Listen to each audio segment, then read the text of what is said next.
I guessed that it should be peered into.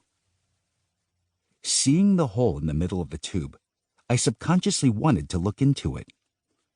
Furthermore, as the tube was set up about 3 feet off the ground, the hole in it was positioned to be directly in front of a child's face. Under such conditions, it would be difficult to pass by without looking into the tube.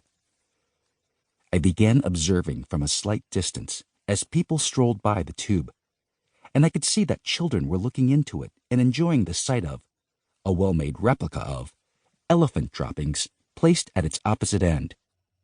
It is difficult to be conscious of things other than animals when at a zoo. This tube was placed in a remote location adjacent to the elephant area, a place that would have been quickly passed by had the tube not been present. However, because the Tennoji Zoo consists of ecological displays that reproduce the environment of an animal's habitat, a variety of sights are available beyond the animals themselves. The elephant area tube is a shikake. It makes you realize that there are things to see at a zoo other than the animals.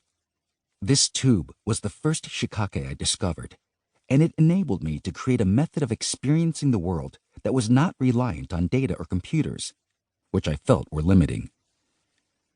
I realized that it was important to create awareness in people of things that they would not otherwise notice. Designing shikake was an effective means of accomplishing this goal. Even now, I sometimes make my way to the Tennoji Zoo to confirm that this tube is still there.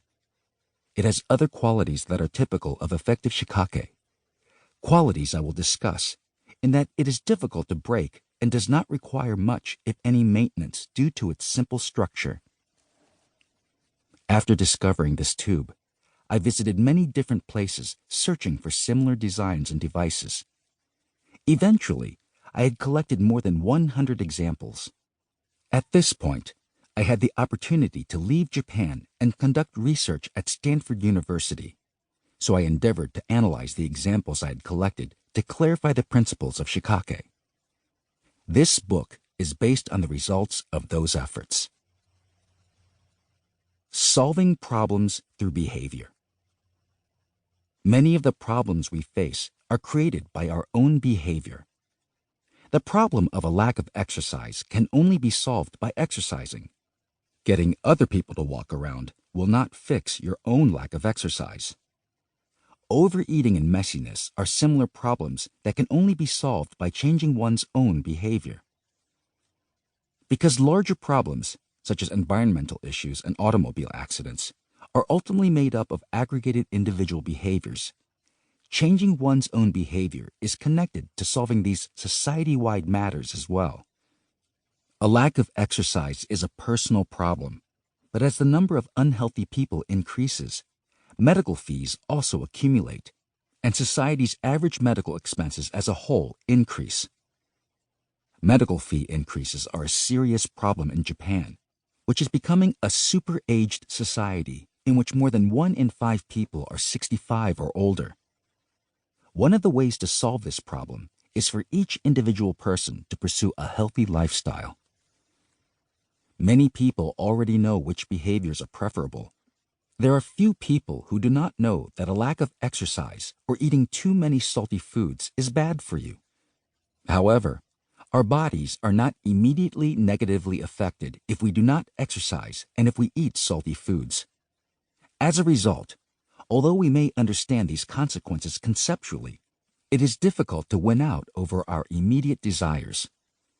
In such cases, it is clearly ineffective to tell people directly that you should do this. Instead, shikake aimed to solve these problems in a results-oriented way by indirectly nudging people to feel that they just want to do it. Methods for creating reflexively tidy people. There are many approaches to solving any problem. Here, let's adopt the familiar example of messiness and think of various approaches to solving it. A common approach might be to write, "Keep this area tidy," on a sign and hang it on a wall. However, we know from experience that this kind of sign has almost no effect. If you were willing to tidy things up just because you were told to do so by a sign, then you probably